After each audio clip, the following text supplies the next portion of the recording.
Building a family can be a complicated, messy, lonely, and sometimes heartbreaking process. But you don't have to navigate this challenging journey alone. Welcome to the AllPaths podcast, where we support and celebrate all of the different ways there are to try to grow your family. We are your hosts, Kate and Emily from the nonprofit organization AllPaths Family Building. And today we're talking with Will about his journey and his work in this space. Will, thank you for joining us today on our podcast. Yeah, my pleasure. Thanks for having me. Thank you. So before we get into your family building journey in more detail, I'd love for you to introduce yourself for our listeners. Yeah, my name's Will Baird. I'm one of the co-founders of a company called Embryos Monitoring that works in the IVF space to try and provide safer monitoring for storage tanks. I'm a father of two little girls because of IVF, and actually one surprise baby, not through IVF, that just recently happened as well. And I live in Wilmington, North Carolina, so it's a small coastal community south of the Outer Banks. So you shared a little bit about it, thank you, but where did your family building journey begin?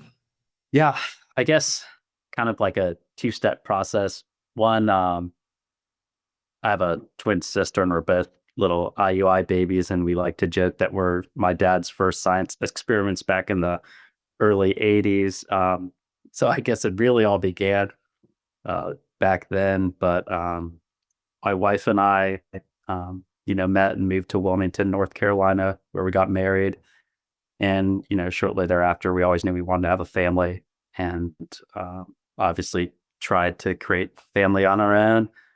And, things just weren't happening as you expect them to. And we sought outside help with a physician here in town and started taking next steps, time intercourse and IUIs and things of that nature. And those things didn't work. So we, took the next step and moved on to IVF. And yeah, we were super fortunate and lucky that, our first embryo became our first daughter. And we had two embryos that we were able to put away for later use. And the second one became our second daughter. And there's still one embryo stored in, the liquid nitrogen tank in South Carolina that, who knows, maybe one day will become our fourth child. So, yeah. Wonderful. Thank you for sharing all that. Now, you said something about your dad's science experiments. So I happen to know a little bit of your backstory, but it sounds like family building has been not just a part of kind of your own personal story, but your family's story, kind of extended family as well. Yeah. So my dad got his PhD and started working. He came from animal sciences, started working in human IVF at one of the university back in the late 80s, early 90s. And I vividly remember going into the lab with my two sisters on the weekends when he was, doing his lab work, and we were spinning around on lab chairs, and, the other coworkers were pouring liquid nitrogen on the floor. And yeah, so it's always been a part of my life. When you're a little boy and you go into school and you're supposed to say what your parents do for a living, it's like, oh, my dad helps people make babies, right? So it's just always been something I'm familiar with and comfortable with. And when you grow up, you recognize that not everybody's familiar with this and not everybody's comfortable with this. But for me, it's just been a part of my life. And both my sisters actually work in the industry as well. And so that's great too. So yeah, our whole family is involved with helping people make families, right? Oh, that's so cool. So what was it like from an emotional standpoint, going from somebody who, you kind of grew up in an IVF lab? It was never this, big, scary unknown to you. How did it feel to then make the jump to being a patient yourself? Yeah. So when it did happen, I actually was working in the IVF lab as well. And I think I was going through, or just recently got my master's, and, had all the stats and all the numbers and all the, everything to support what we were doing, the decisions we were making. And it was something you never think that you're going to have to go through these things, but when it happened, we embraced it. It's not easy, right? every month you're so hopeful for this positive news, and that doesn't happen, and you have to, just kind of manage your expectations. And I, would always tell that to people when I was, doing our consulting. I just like, look, it's all about managing expectations. And I think it was maybe it was easier for me to do, just seeing everyone else, like other like patients that went through our clinic go through the same thing, and realizing, it is such a struggle. And when it does happen, it's such like a miracle. And a lot of times it doesn't seem like there's rhyme or reason to it. Yeah, I so hear you. And I do think it's interesting in a way. Like, on the one hand, I feel like you have, of course, more awareness than most people about just the logistics and just the process involved with building your family this way. But at the same time, I always find it weird when, like, NICU nurses have a preemie, or, someone who works in an IVF lab and has grown up in an IVF lab has to turn to IVF to become parents themselves. It's sort of like um, a blessing, but in some ways, but also kind of like, oh, that doesn't seem fair. You've done so much for others. Why do you have to go through it as well? But on the understanding piece, I think it is really helpful in your current role professionally, that you can understand personally what it's like to go through this struggle yourself. Yeah, and I was fortunate enough to do some of the lab work, not all the lab work. They cut me off at a certain point in time, but it was pretty high stress, working with all this and thinking about what this potentially means for our future. And I remember like each night, like where the incubators, where the embryos were being stored, just like putting my hand there and just being like, this is such a wild experience. Only something most patients do not get to do. So that is really special. So Emily mentioned about the emotions. That's really, kind of at the heart of our mission here, is the emotional journey to grow your family. And did you feel like you guys had emotional support during this time? And if so, what were your best sources of support, or what do you wish you had? Yeah, we started working with a doctor here locally in town, and we'd worked with her professionally too. She's great, just such a realist, and, kind of always wants to make sure everybody understands everything about what's going to happen. And then we, worked with another doctor in Columbus, Ohio, who was also great. So from like a patient care perspective, we had a lot of support there. And then also, my dad being in this field for so long and seeing it all, he was obviously a big support. And he's kind of a softie, so he's an emotional person. So he was there for us, and we actually did some of the work together. And so he was sitting on the bench next to me in the lab. So it was a wild experience to be able to have that. And then, we've had family members that have gone through this too. So we felt a lot of emotional support from all around. Yeah. That's great. Well, I personally like softies. That is great. And I mean, again, your dad must have had mixed emotions, but that is a really special thing to go through together, even though I know we never wish it on anyone. But it is kind of special for him to be able to help you through that in such a unique way that most parents cannot. Yeah, my wife and it was unexplained infertility, like a lot of people will get diagnosed with. And, there's all these, you can do all this genetic testing and all this extra work to, try and give yourself the best chance at, creating embryos and hopefully eventually babies, and being able to experience that on the patient side. And, I do, it's something I would always talk to the patients about, and something I got to experience myself was, when you start out and you do first they're doing the follicle count, right? And you're like, oh, I have 20 follicles. Things look great. I'm going to have 20 eggs. I'm going to potentially have 20 opportunities to have a baby. And then, they do the retrieval, and it's like, oh, there's 12 eggs. I'm like, oh, that's still great. You have 12 eggs. There are going to be 12 healthy embryos. And then fertilization, it's like, oh, you're down to 8. Okay, so we have 8 embryos, eight great chances. And then by the time it gets to blast, it's like, oh, you're down to 5. And then, you know, if you're doing a fresh transfer, you get one chance of putting an embryo there to hopefully make a baby. And then, you know, there's only a few embryos that are going to be going into storage if you're lucky. So that was something just, I, you know, one of the biggest things, one of the most emotional parts, like the whole process is very emotional, but just that like confined period of time and there's all these things happening that have such a great impact on, you know, your chances is probably the most memorable part of the whole experience for me.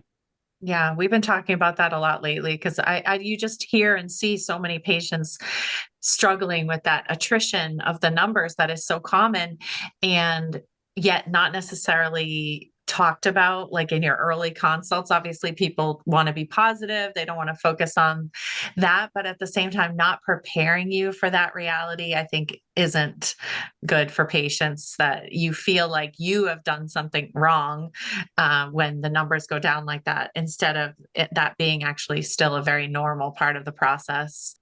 And I can imagine it was very different being on this side of things. And, you know, you knew going in that, you know, this rate of attrition exists and all of the technical reasons behind it, but to actually live it with, you know, your own family building, it's gotta be challenging.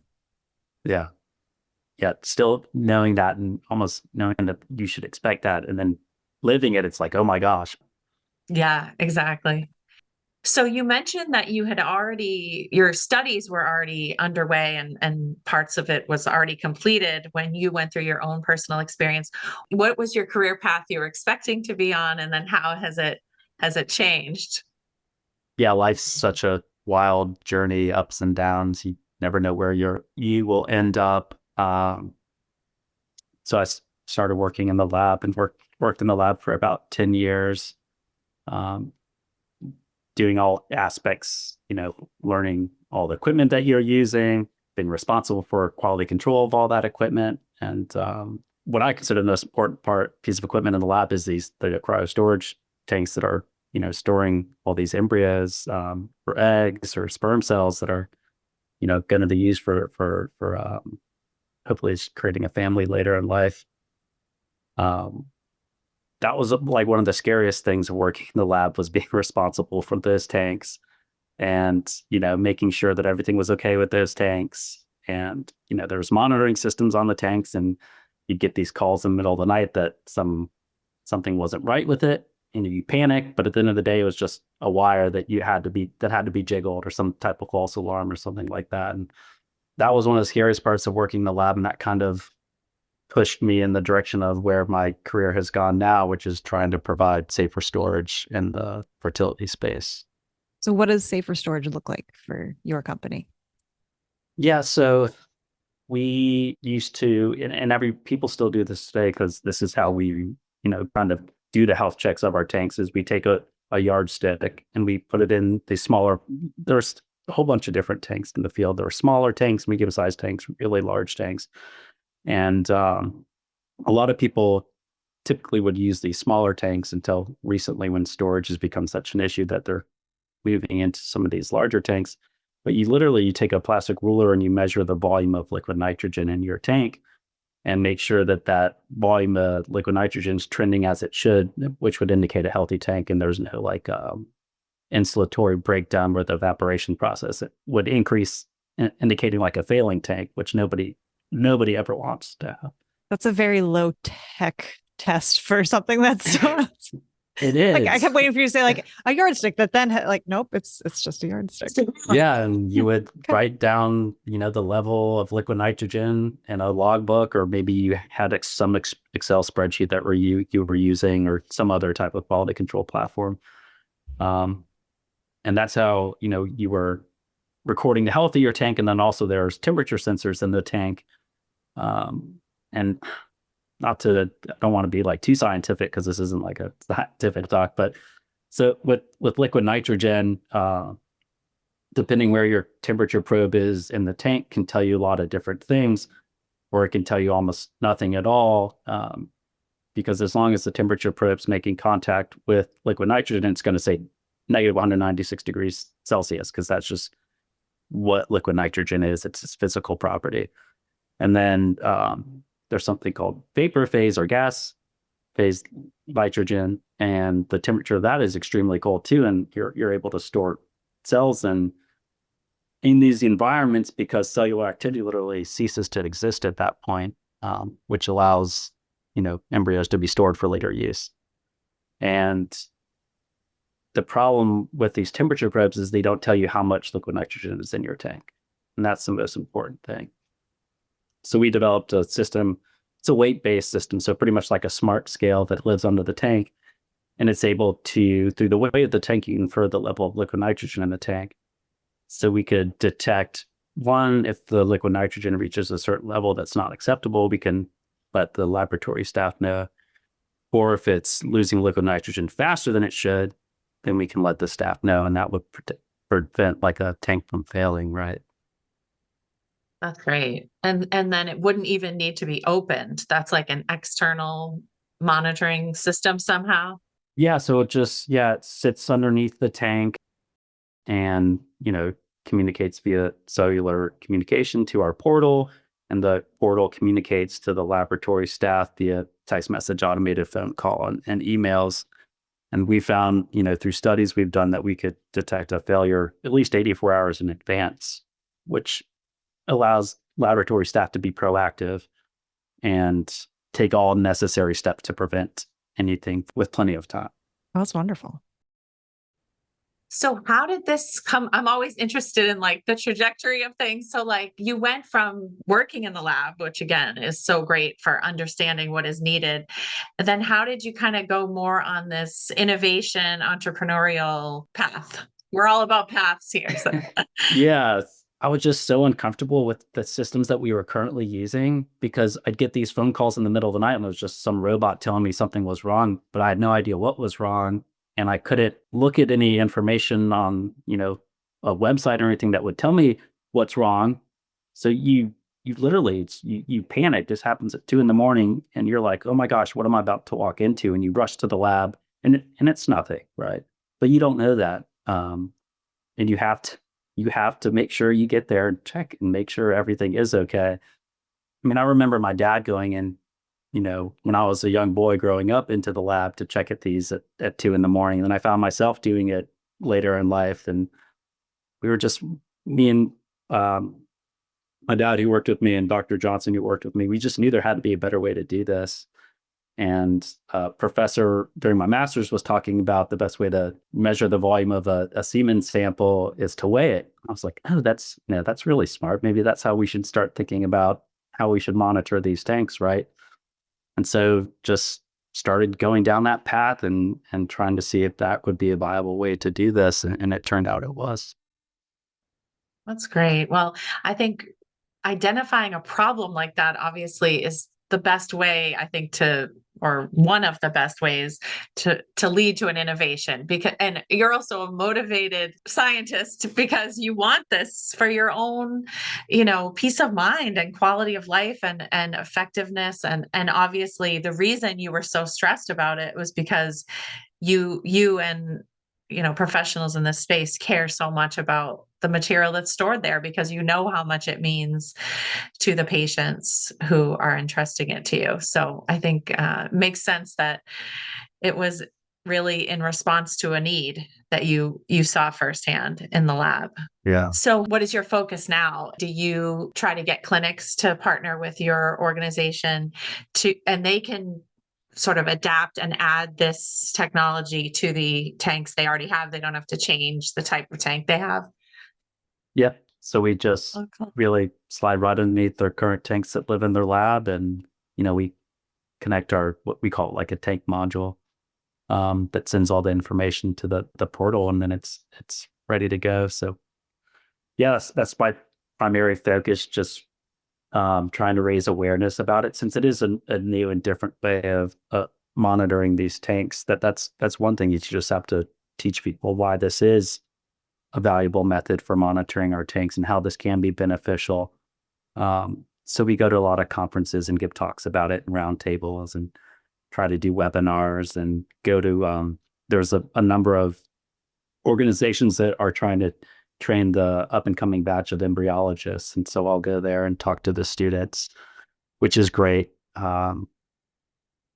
Great way for them to get exposure to all sorts of things they're about to experience in the lab. And so, yeah. Because we need more embryologists, don't we? Mm-hmm. Yes, it is one of the great bottlenecks in our field. Yeah, and AI cannot do it all. We need, I mean, AI, No. I don't know if you have any comments on that, but I think AI is exciting for the embryology field, I feel like, but we still need the human. Everything I've seen has been not obviously replacing the human aspect. It's just been enhancing it, but there's always going to be a human component, I hope. Yeah. And so we need more embryologists no matter what. I agree with that sentiment. I get so nervous when we're at conferences and we hear this, Mhm. and I'm like, to me, they are like heroes in our field, and it's underappreciated. I feel like it's under-recognized, and like it's just, and it is incredible. I mean, I think it's just if more young budding scientists learned about embryology, I think they would be really excited, because it is a really interesting part of the field and so important, but Yeah. we're lacking, unfortunately. Yeah. People that go into embryology, they're completely dedicated to helping people fulfill their dreams, right? It's Yeah. it's a hard job. It's Mhm. 7 days a week. You're there till the job's done.